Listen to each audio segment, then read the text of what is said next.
Ito ang Broad Streamcast Communicators, ang naiiba at kakaibang plataforma sa digital broadcast mula Luzon, Visayas, Mindanao hanggang sa iba't ibang dako ng mundo.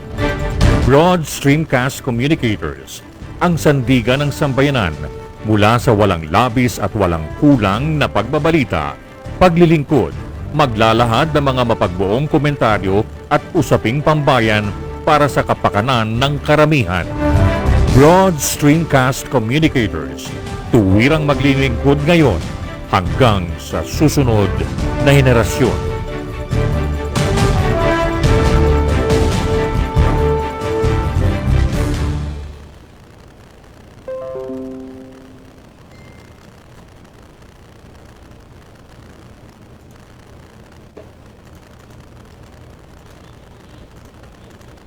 Okay, magandang hapon po sa lahat no, na mga tagapakinig.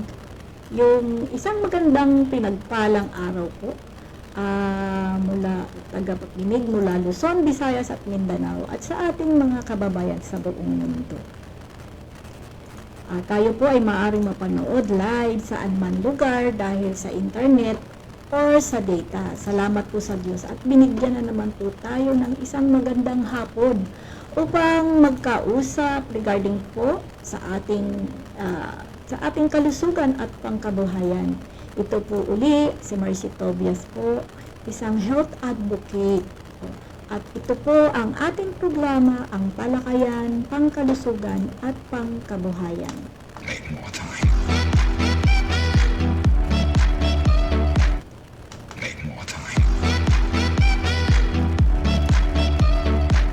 Okay, dumako po tayo sa ating talakayan, yung pangkalusugan po. Nung last Wednesday po, natalakay po natin mga benefits ng healthy living, lalo po yung tungkol sa ating mga nagkakaedad ba na mga kababayan, yan, na mga kapwa natin na namumblema sa edad. At with that, marami po palang mga benefits at mga dapat na ating mga napag-usapan doon kung ano ang dapat at hindi dapat natin gagawin sa ating pag-prepare pa lamang po ng ating pagkain hanggang sa ating mga kinakain ng mga vegetable at fruits. Tinalakay po natin yan at ano ang magiging kaakibat ito para ating humaba ang ating buhay. Ngayon po ay pag-uusapan naman natin yung healthy lifestyle. Parang continuation po ng mga nagkakaedad po na mga Pinoy kung ano po ba ang dapat i-lifestyle natin. Ano po ang mga benepisyo nito para tayo'y magkaroon ng mabuhay na may kalakasan at nasa magandang kalusugan sa atin. Okay, dito po ang tatalakayin po natin ngayon ay mga benepisyo. Paano ba yung lifestyle na sinasabi, di ba? So, with us, i-discuss po natin ano yung healthy lifestyle. Ano po yung mga benepisyo nito? At paano po ito umpisahan? Ano po yung mga setback na dapat natin i-aware o kumbaga dapat hindi natin kalimutan na dapat gawin na mga adjustment with this at yung kailangan pa ba na i-giving up natin yung mga bad habit natin at ano po ang maitutulong ito sa atin kapag para magkaroon tayo ng isang healthy at mahabang buhay sa atin dahil sinabi nga natin pag ikaw ay nagkaedad na ng 50, 40 all the way hanggang up ng 80 to 90 talaga po dapat maging conscious na rin po tayo sa ating health. Okay? Sabi nga when you are not healthy yet, you can probably tell. Masasabi mo po at mararamdaman mo na kailangan na gawa natin ng paraan kasi kapag nagkakaira ng edad ang isa, diba po, talagang andoon, madali siyang mapagod. Diba? Unang-una, parang konti lang ang hinakbang niya o inakyat niya sa hagdanan, parang feeling niya ay talagang pagod siya. Yung isa pang bagay ay yung kanyang digestive system. Kasi po, kapag magkakaedad, sabi ko nga nung nakaraan, ang ating digestive system ay medyo hindi nakatulad noon na kalakasan. Medyo pag nakakain po tayo ng mga matitigas na mga bagay, ano din na po yung normal na kumbaga ano sa ating katawan, mag-absorb agad or hirap ba siya. At sometimes may ibang tao na madali po siyang makakatch ng lamig at ng sipon, ng ubo, yan. Yan po ang kumbaga lamigin. Yan, yung mga taong nagkakaedad, diba po? At of course, yung mental health din po kailangan. Kailangan po yung ating pag-iisip ay dapat sharp pa rin kahit po medyo tayo ay nagkakaroon ng gap or ng pagkakalimutin, diba? Kailangan din po ay mabawasan yan. Kasi po, kumbaga, sometimes, because of that, nag-materialize yung mental gap na yon o because we are, kumbaga, ay anxious tayo sa lahat ng bagay. Tapos, we cannot concentrate anymore to what we are doing. Kaya sometimes, kung hindi natin ma-reach yung bagay na ating gagawin o yung ating gustong gagawin, ang nangyayari po ay nagkakaroon tayo ng depression. Yan. Anxiety. Yan po. At yung isa po, ang pinakamaganda ay may good news naman po dito sa sinasabi natin. Kailangan po ang ating healthy lifestyle ay talagang kaakibat para maramdaman naman natin na tayo we are getting feel better naman. Kung kaya kailangan po magkaroon naman tayo ng konting sa sarili, kumbaga pakiramdam na magaan, in short, diba? Hindi naman kailangan na magpa-overhaul ng buong katawan or ng pag-iisip na makukuha natin agaran yung overnight, diba? Hindi po, kailangan po talagang pasukan po natin ng healthy lifestyle na sinasabi. Kasi po, with that, ang mga changes po sa atin ay magkakaroon po ng direksyon na para ma-improve ang ating well-being as getting old. With that, at kung ating pong iisipin ang mga bagay na ito, maaari tayong magkaroon ng success at ma-motivate po tayo positively na mag-continue po ang ating mga nakagawian. And we have to totally change what is the old practice from a new one. Kasi po kailangan po natin yun. At with this, ano ba yung healthy lifestyle? Okay, ang healthy lifestyle po ay kapag na-reach mo na ngayong 50, 60 and above, there are no way para ibalik mo yung kalakasan o kasiglahan ng iyong katawan noong ikaw ay bata pa, diba po? Pero marami po tayong nakikita na mga ibang tao na naman sila kahit na matanda ay kumbaga healthy pa rin sila at meron pong sikleto yun. Tulad diba, kailangan po, nire-recommend po ang number 1 ay ang exercise natin. Kailangan po we continue of walking. Yung pala ang isang tao ay kailangan pala nire-recommend na magkaroon ng 5 kilometro na nilalakad once a week. At least with that, kumbaga yung iyong lahat ng iyong muscle, yung bones ay talagang na-exercise with this. At of course, kailangan po i-refrain na rin po natin yung eating habit natin na puro fast food na lang ang ating kinakain. Kasi po napakadali po ngayon, diba, umorder o magpa-deliver mga fast food chain na talagang dadalhin na lang sa iyong pintuan ng iyong tangkahan o inyong door sa bahay. At with that, ang nangyayari po ay hindi na po natin na ma-manage ang ating health, di ba po? Yung iba po ay nag-i-spend sila so much sa computer, sa internet, at nalilimutan na rin po nila na kumain ng proper nutritional na food at uminom. Number 1 po yung fluid sa atin. Kailangan din po yan, kahit po tayo busy, kahit po nasa computer, kahit po anong ginagawa natin sa loob ng bahay o sa opisina, kahit dapat po ay kailangan ay magkaroon tayo ng isang magandang kumbaga pag-i-intake ng fluid sa ating katawan. Parang iti-train po natin ang ating sarili na hindi naman kailangan po na sumali tayo sa mga marathon or mga competition, kundi at least kahit once a week, we find time to take brisk walking kung hindi na kailangan tumakbo. Pero kung kaya naman pong mag-jogging, bakit hindi, diba? Mas maganda po yun. At iwasan na rin po natin yung mga keto diet. Ano po ba yung keto diet? Yun yung mga low carb na diet.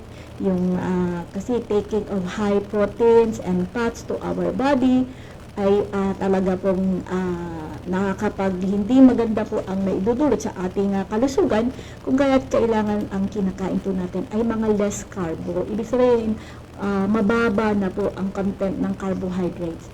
Okay? At never na rin po tayo, i-refrain din po natin ang ating sarili of getting too much alcohol and too much smoking. Okay po? So, napakaganda po ng ating tinatalakay ngayon. At paano po ba ito ang benepisyo? Yan. Paano ba ang benepisyo kapag ako ay nagprograma sa aking sarili ng isang healthy lifestyle? Okay, sinabi natin kapag ikaw ay nagkaroon ng programa sa sarili natin, or somebody, kahit naman hindi 50 or 60, mga 40 or 30s, kailangan na rin po, diba? Na pinapractice na rin po ang healthy living, okay, lifestyle, ika nga.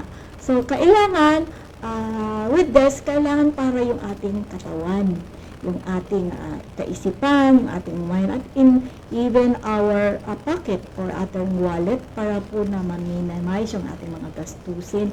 At of course, meron pong impact yun sa environment po natin. Okay? Ano po yung mga benepisyong ito?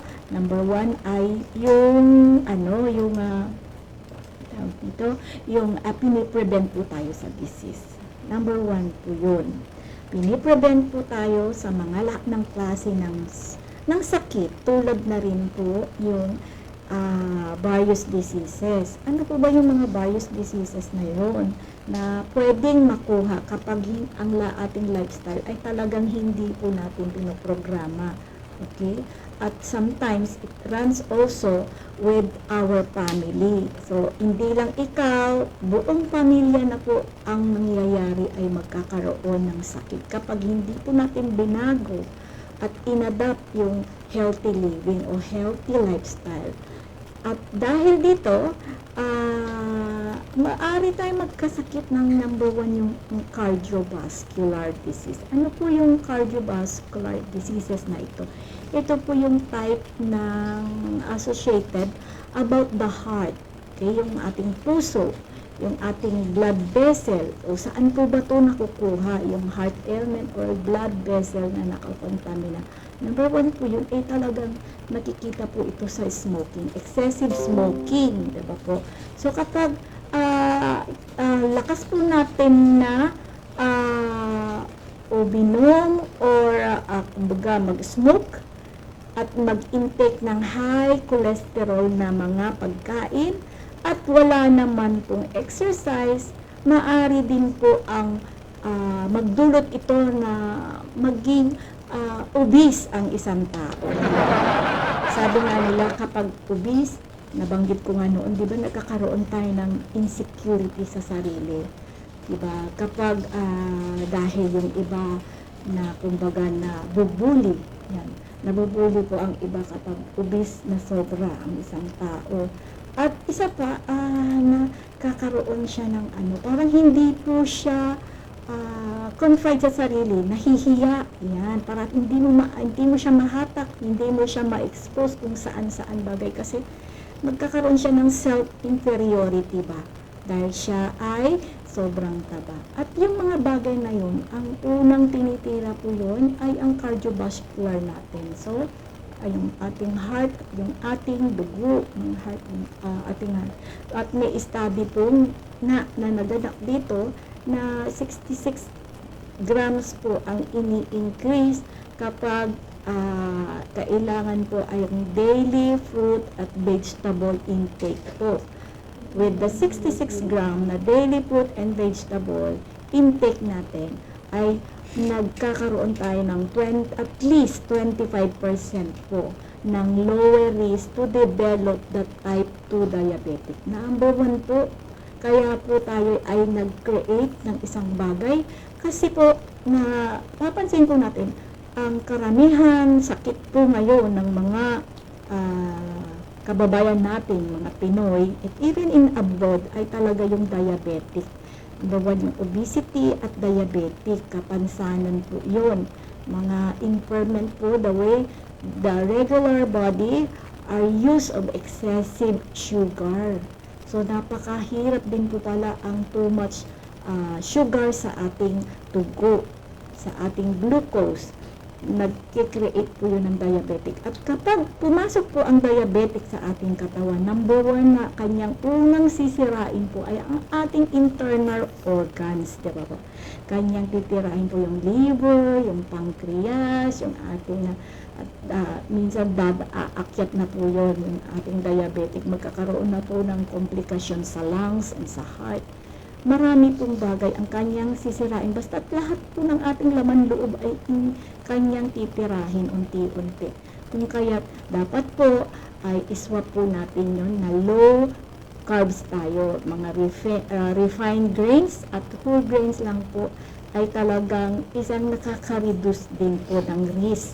Kasi po sa study, almost 300,000 adult po ngayon na kumakain po sila ng whole grain, at least nababawasan po sila ng almost 29% para magkaroon ng type 2 diabetes. At yung study po yun ay nag-conclude sila na 90 grams or 30 grams of serving ng mga whole grains na pinoproduce po ay nababawasan po yung ating cardiovascular diseases at 22% ang coronary heart diseases. Ano ba ito? Yung mga sinasabi yung ating heart ay nagkakaroon ng butas o enlargement. Yan. Delikado po yun at nare-reduce po yun ng 19% at 15% naman po sa cancer cell. So with this exercise and a little pagtsatsaga, even 11 to 15 minutes lang a day, simple lang po sa bahay natin, okay? Even yung halimbawa, meron kang treadmill sa bahay, pwede rin po itong magamit natin para ma-reduce yung ating mga cardiovascular, yung ating type 2 diabetes, at yung ating mga obesity ay mababawasan. Bakit? Kasi kapag nasanay po tayo na pinapawisan, syempre, pag pinapawisan po tayo, kumbaga, yung lahat ng mga impurities o kumbaga sa ating katawan, kapag pinawisan, ay lumalabas. Okay? Lumalabas po lahat sa ating pagpapawis, napakabisa. Diba, tiramdam po natin, diba, ayan. Okay, dahil po, naputol konti, kasi ating signal ay nagloloko, hindi natin alam dahil marami pong gumagamit sa internet ngayon. Dahil po sa ating politika ay napakainit na, malapit na po kasi 30 weeks na lang po. So, with that, sabi ko nga na kapag tayo pinapawisan, ay di ba po ay nagiging masigla ang ating physical body. Dahil po meron tayong activities na gina at doon magiging lower po ang risk natin, diba? To get the risk of death compared for those who only na hindi talaga nag-exercise. Okay, kahit umpisahan po natin sa 2 minutes, magiging 5 minutes, magiging 15 minutes, at hindi po natin nalalaman kapag tinotal mo yun every day, kailangan makakreate ka na po ng 8.5 hours. Okay? Number 2 is yung saving money. Okay, nasisave po ang ating money kapag healthy po tayo, di ba? Nare-refrain po yung ating pagpunta sa ating physician, di ba? Annual physical exam. Okay, with that, nagme-maintain yung sugar, hindi, yung mga cellphone. Okay, with that na, nawawala tayo kasi, okay, yung with that, yung care of money, yung mga annual physical exam, nababawasan po yan, diba? Because of that, hindi na kailangan natin pumunta likely too much sa doktor, na sisave po natin yung ating budget with that. Of course, number 3, yung lengthen our lifespan. Humahaba po ang ating buhay. Number 1 po yan. Because we refrain from smoking and taking too much alcohol. At yung ating weight, diba po, maganda na i-maintain din po natin regularly yung ating health with that. Kailangan po at least titignan din po natin kung ideal ba yung ating weight sa ating body, sa ating katawan, dahil with that. And number 4, it can good also to the environment, diba? Yung ultra-processed food po, it contain po yung mga refined grains, mga additive po na ginagamit po nila para ang isang bagay na binibenta nila sa mga supermarket ay magkaroon ng taste, magandang color, magandang texture. So, ang iba pong manufacturer ay nagdadagdag sila ng product. Like, for example, yung food, that are yung cheese puffs, mga packaged dessert cakes, mga chicken nuggets, sweetened breakfast cereal, ay nadadagdagan po yon ng 70% kapag po may ultra-processed food. Okay? And with this, isa pa rin po palang nagiging resulta sa ating environment, yung gas emission. Okay, yung carbon dioxide ay sobra na po. Okay, na kumbaga ang ating mismong bahay, loob, labas, kahit saan tayo pumunta, talaga sobra na po yung gas emission natin. Dahil doon, at of course, yung ating water scarcity, yung regular supply ng ating tubig ay talagang kontaminado po ngayon. Buti na lang at kahit papano ay ginagawaan ng paraan ng ating gobyerno kung papaano po ang ating supply ng tubig ay kumbaga gumanda dahil unti-unti nilang pinapalitan lahat po ng mga malalaking pipe na nakasupply sa ating lugar o bawat distrito. Of course, yung ating biodiversity, nadi-decrease po yung biodiversity. Variety of living things that change yung land use. Yun nga, yung climate change, air pollution, yung mga plastic waste, grabe po, ang hirap po yun matunaw. Talagang it takes mga ilang years, okay? 10 to 20 years bago po siya mag-deteriorate. Kaya po ang sobra po ang nagagamit nito at yung deforestation because of the global warming ngayon, okay, at mga illegal loggers, okay, yung ating deforestation ay bumabagsak na rin po. Kaya kailangan po natin tulungan ang ating mismong sarili na magkaroon po yan ng magandang parang on our personal kumbaga tawag doon, exercise of having a good lifestyle. Parang natutulungan na rin po natin hindi ang ating sarili, ang ating pamilya, pati rin po ang ating environment, ang ating nakapaligid lahat sa mundo, okay? Okay, yung iba, instead of replacing the car, okay, dahil sa carbon emission, natututo po. Ganda po ngayon na uso. Buti nga po, natuto tayong mag-biking ngayon. Karamihan po ngayon ay talagang nagbabike. So, palakpakan po natin yung mga bikers. Kasi sila pala yung contributor para yung carbon dioxide ay magkaroon ng decrease sa atmosphere kasi hindi po sila gumagamit ng mga gas emission. Okay? At napakaganda po ating pag-usapan. So, kailangan po ang easy way to start, kailangan po meron SMART. Yan, di ba? SMART yung specific, measurable, attainable, relevant, and time-bound. Kapag gumawa po tayo ng goal, kailangan po may SMART goal. Specific po, ano pa rin target natin, measurable, kailangan bang kaya ng ating katawan o ng ating resources, ang ating personal na budget, attainable yung talagang fit ba sa lahat, sa ating sarili at sa ating pamilya, at relevant po siya sa kapanahunan ngayon. So with that, kailangan po i-consider natin ang ating health, i-improve overall, not only our health, but our lifestyle para bumaba po ang magkaroon tayo ng low risk sa heart disease, stroke, cancer, at mga premature death. So with this, kailangan po i-swap po natin lahat yung ating mga pangkabuhay, ginagawa sa ating pang-araw-araw na buhay at mga kinakain. Okay, marami pong recommended na pagkain. Yung whole grain po ay yung meal cereals, yung mga pasta, bread, brown rice, wheat, yan, barleys o mga juices na magaganda. At yung refined grain naman po ay yung white bread, pasta na white, yung ating white rice, okay, yung most breakfast cereals. Sa umaga maganda rin po yung chip, okay, at crackers. Okay. Be more active, number 3 po. Kailangan po mag-exercise, mag-workout, kasi kailangan po natin na magkaroon po ng ngayon kung hindi po tayo makabike, hindi po tayo masyadong makalakad, kahit pa paano, mahilig naman po tayong sumayaw at mag-martial art sa mga younger ones, okay, workout sa class online, sabayan po natin. At ang uso-uso po ngayon na talagang napakagandang pang-exercise ay yung TikTok. Bakit ka nasabing magandang exercise ang TikTok na activities? Because there are interest.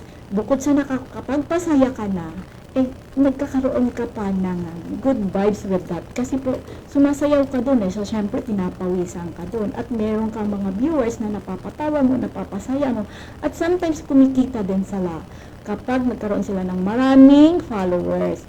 At number 4 po yung maintain friendship. Kailangan po yung ating buhay may high quality of connection. Kailangan po dapat makipag-communicate po tayo sa friends, sa ating loved ones, para support yung ating mental health ay patuloy po siya na nasusustain because you are feeling not isolated and associated, para mag-increase yung ating risk para sa self-related health and depression. Kapag friendly po tayo, we always smile sa lahat po, ay talaga po mababawasan yung ating headache, yung ating palpitation, yung lower back, neck, or mga shoulder pain because may healthy ka may healthy lifestyle ka, like you always smile. Sabi nga nila, gamot ang pagtawa. Diba po? At makokontrol din po ang ating stress. I-minimize na po natin yung pagkamaramdamin. Para kasi po pag maramdamin tayo, meron tayong iniinda, mga kumbaga hindi, parang gusto mo makipag-away, gusto mo makipag-gulo, parang dinadaan ko magiging chronic stress po yun, at yun. Maglilid ito sa health diseases, diabetic, digestion problem, depression, high blood pressure or anxiety, at difficulty, number 1 is sleeping. Dahil meron kang ganun na mga kaisipan o galit o pain sa iyo. So, dapat kailangan po. So, ano ba ang mga nagiging sagabal dito? Okay, sabi nga, sagabal is not too much kung talagang kumbaga religiously anuhin natin, i-take in consideration natin na talagang gawin natin yung ating healthy lifestyle living dahil you enjoy tayo parati pong sometimes sumama po tayo sa ating mga kaibigan at para with that maganda po ang good vibes na makuha natin sa kanila at sa ating pamilya. Kailangan din po natin na samahan po yon. Okay. Ayan, napuputol-putol ang ating internet. Magkasama ka naman. Yung excitement ng ating mga followers ay nawawala. Okay, mag-shout out. Time out muna po tayo at ating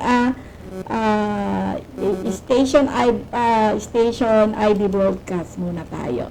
Para sa ating second part about the talakayan pangkalusugan. Ito ang Broad Streamcast Communicators, ang naiiba at kakaibang plataporma sa digital broadcast mula Luzon, Visayas, Mindanao hanggang sa iba't ibang dako ng mundo. Broad Streamcast Communicators, ang sandigan ng sambayanan mula sa walang labis at walang kulang na pagbabalita, paglilingkod, maglalahad ng mga mapagbuong komentaryo at usaping pambayan para sa kapakanan ng karamihan. Broad Streamcast Communicators, tuwirang maglilingkod ngayon hanggang sa susunod na henerasyon.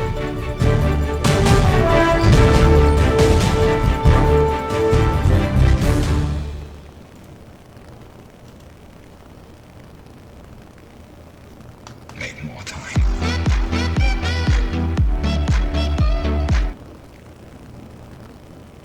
Make more time.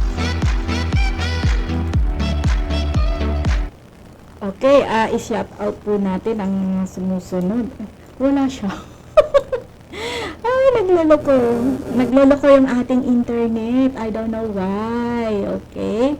So, with that, pumunta na po tayo. Bibilisan na lang po natin ang ating pagsasalita dahil talaga ang hindi ko alam anong nangyayari sa ating internet. Sa ngayon ay paputol-putol. So, nung nakaraan po ay ating pinag-usapan ang magagandang negosyo na patok at swak na swak po sa ating budget. Like for example, yung 1K po up to 2K na puhunan, diba po? Nung Wednesday po, ayan, medyo nakaka-conscious po ako kasi yung ating internet ay paputol-putol, hindi ko alam bakit po. Okay, doon po sa ating talakayan, nasabi po natin nung nakaraan yung mga ating recommended na mga murang kumbaga kapital. Diba po, yung last Wednesday ay yung tungkol po sa kapital na mga nasa 500 to 1,000, diba?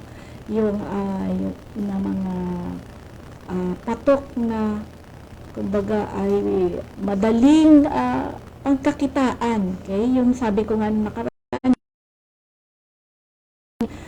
maliit lang po, virtual assistant, diba po, at online tutor, yung ating mga face mask na ginagamit at yung mga knitted item na i-quadro natin, mga crochet.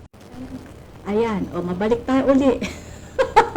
Nakakatawa ang ating internet, okay?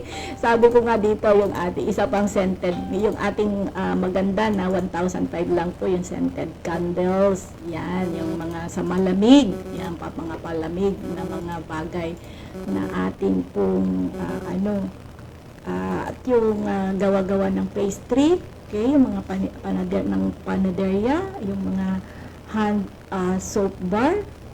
Okay? At dumako na po tayo yung meal preparation po, yung sa delivery, na may delivery.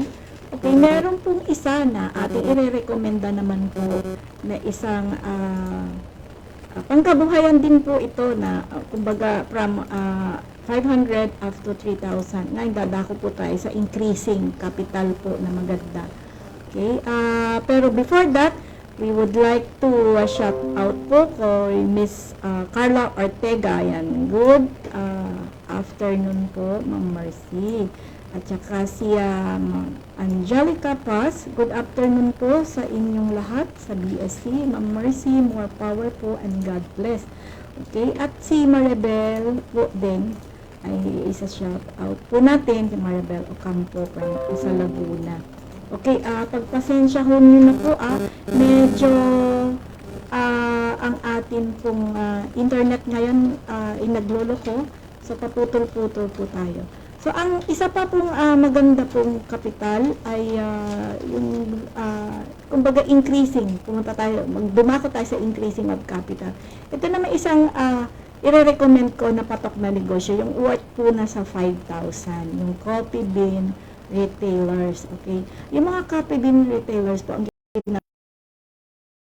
sinasabi nga coffee for life, sabi nila, ay nandyan din po sa passion mo kung marunong ka po. May iba't ibang klaseng beans po siya. At swakdan po to, ang ginagawa nila ay nire-repack na lang po nila. Bibili po sila, okay? Isang source po na magandang coffee ay bakit ganun? Okay, yun. Nagre-repack po sila ang worth po ng tatlong klase ng coffee beans. Tapos, i-recommend po nyo na may coffee blender lang po sila. O coffee, kumbaga yung press, coffee press, parang parang glass po siya na ipe-press mo yung coffee at makukuha mo yung stansya po ng coffee ay yun, almost 3,000 to 5,000 po ang kapital.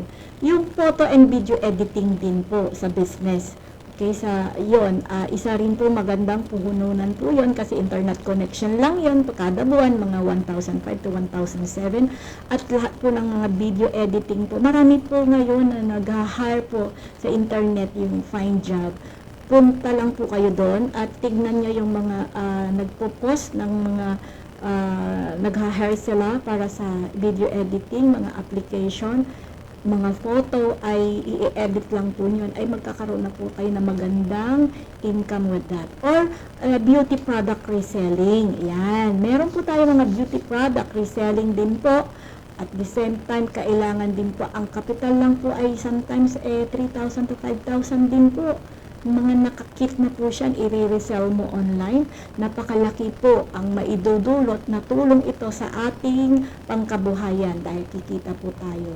At meron pa rin pong isa, yung mga mini almusal at meriendahan na food stall sa labas lang mismo ng iyong bahay. Usong-uso pa. Minsan po, nakikita mo po yung may payong at may malinis lang na kariton. Tapos malinis naman yung kanila at talagang nakakover naman po yung kanilang mga lutuan at mga ginagamit, mga kaserola. Ay napakasarap din po talagang kumain doon. Sila pang-iwas lang po because of the situation ngayon na ang dapit po. Okay. Okay, yung isa po yung sinasabi ko, yung mga mini almusal at meriendahan na food stall po sa labas lang po ng ating bahay. Yan, pwede rin po yan. Ang ating kapital lang po ay nasa 5,000. Yung mga indoor plants and herbs din po ay nabebenta na rin po ngayon. Kailangan din po mayroon lang kayong mga ceramic pots o plastic pot, di ba? Mga may pampataba sa lupa, yung nasa sako, di ba? Mga fertilizer, mga potting mix po, ay cost you 6,500 po. Number 3 po yung ating dog grooming neighborhood system. Ito po, nasa 9,000 na po to. Kasi usong-uso po ngayon, marami pong store ngayon. Nagbukas parang tipong sari-sari store. Pero nandun po lahat ng kanilang, kasi nauuso po yung pet na alagain sa ating bahay. Talaga pong ang laki ng requirement. Imagine mo yung dog shampoo po niya, it cost sa galon po 200, ganun din sa conditioner, yung toothbrush po niya nasa 500, yung cleaning solution nasa 400, yung perfume, yung grooming tools nasa 1,200, at yung pet hair dryer po nasa 5,000. Parang almost 10,000 ang kailangan ng capital kasi 9,750 yun. At yung iba yung ukay-ukay din po, maganda din po, nasa 9,800. Okay, marami po mga may half or full day po yun. Meron 3,500, may 4,000, meron 2,000. So with this, kung yung capital mo meron ka rin naman 10, mga 10,000, pwede na rin po kayong mag-resell. Sabi nga, sa ukay-ukay po talagang in demand din po kasi yung iba po na sa ukay-ukay, it's not only kumbaga nagamit na siya, but it is branded. Kapag ikay marunong, makakakuha ka ng mga branded na items with that. At yun ang patok na negosyo para sa atin. At with this, Pwede din po tayo pala kung tayo may background naman po manahe, kung may kailangan tailor and alteration services din po, ay nakakatulong din po tayo. Lalo't kung lagyan mo siya ng design, okay, malaki din po at almost 11,000 lang po ang ating capital doon. Kailangan lang po may tela kayo, iba't ibang klase ng sinulid, merong beads, mga lace, zipper, mga botones, kailangan pong kumpletuhin yan, at sewing machines, maintenance po meron, at iba pang mga tools na kailangan sa paggawa ng damit o pag-repair o pagbuborda. Okay, ang cost po ng capital yan is nasa 11 lang. Okay, yung nauuso po ngayon yung piso net sa mga barn store, yung mga retail, store siya na kung saan yung bumibili tayo ng mga data, okay, nagpapa-load, yan, number 1 po, usong-uso po yan kahit saan, ilingon mo ang iyong mga mata, ay makikita mo po, okay, sinasabi nila na piso net wifi, okay, 11,600, or sabi nga, i-share, okay, yung wifi, i-share mo, pero kung ganito yung wifi na puputol-putol, okay, so with that, I'm joking lang naman. Kasi napuputol po yung ating presentation for today dahil sa ating internet. Naglo-lose connection po yung ating internet. At yung isa pa po, sari-sari, mini sari-sari store. Marami pong nagtayo ngayon ng mini sari-sari store. Kasi ito naman po ay talagang panahon way back, kahit wala pa ako isip noon, talagang kahit saan may sari-sari store. It is more or less, ang capital po dito ay nasa 12 to 15,000. Pwede na rin po. At yung isa pong kahiligan ng mga kabataan ngayon ay yung startup hair and makeup artistry.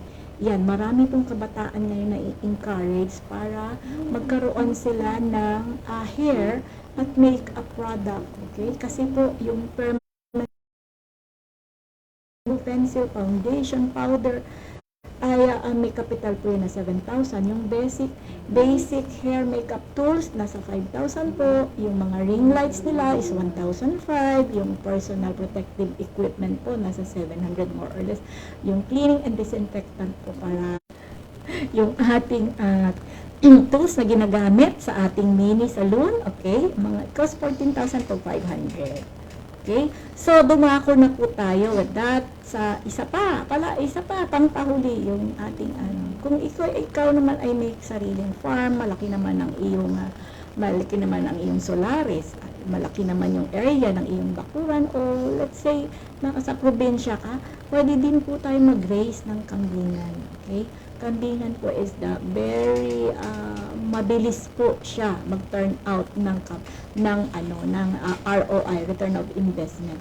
At ito lang po ay mag-start lang po tayo sa mga 15,000 po, kasi bibili lang po tayo ng mga ina na kambing, inahin, okay, na sabi nga nila ang halaga ay 3,500. Okay, magkano lang yon? At bili ka rin ng mga halaman, mga feeds na kailangan na kanilang kakainin, at yung kukulungan nila na syempre safety din sila, may bubong at merong proper ventilation, may proper yung water facilities na nandun para madali silang linisin, madaling paliguan, at of course i-follow up din po natin yung kanilang vaccine and vitamins. With that, kailangan po ang ating pong mga inaalaga ang pag nag-raise po tayo ay pwede pong mag-capital sa start ay 15,000. Okay? So, yan po yung ating mga talakayan sa pangkabuhayan.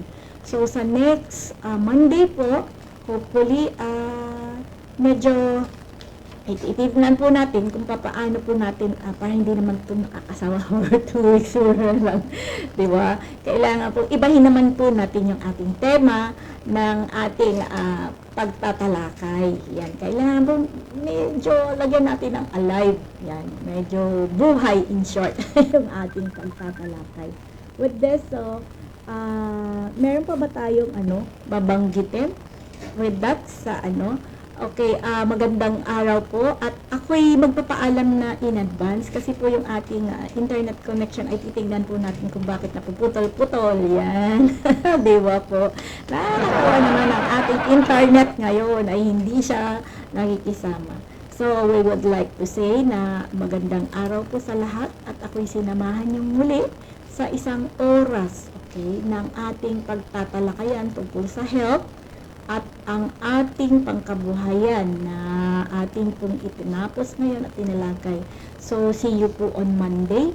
Maraming salamat po sa pakikinig at nawa po ay gabayan tayo ng Diyos sa itaas upang sa ating pang-araw-araw ay kailangan po na magkaroon ng magandang kumbaga yung ating pong mga pang-araw-araw na buhay, yung lifestyle, din na talagang paano tayo magiging malakas, magiging healthy sa ating buhay, ay talagang huwag natin kakalimutan mga advices coming from us. Okay, so with that, ako po'y magpapaalam na at sana po sa Monday po, samahan nyo na lang. Dali. Ayan, nagloloko talaga siya. Bye-bye po! Ito ang Broad Streamcast Communicators, ang naiiba at kakaibang plataporma sa digital broadcast mula Luzon, Visayas, Mindanao hanggang sa iba't ibang dako ng mundo. Broad Streamcast Communicators, ang sandigan ng sambayanan mula sa walang labis at walang kulang na pagbabalita, paglilingkod, maglalahad ng mga mapagbuong komentaryo at usaping pambayan para sa kapakanan ng karamihan. Broad Streamcast Communicators, tuwirang maglilingkod ngayon hanggang sa susunod na henerasyon.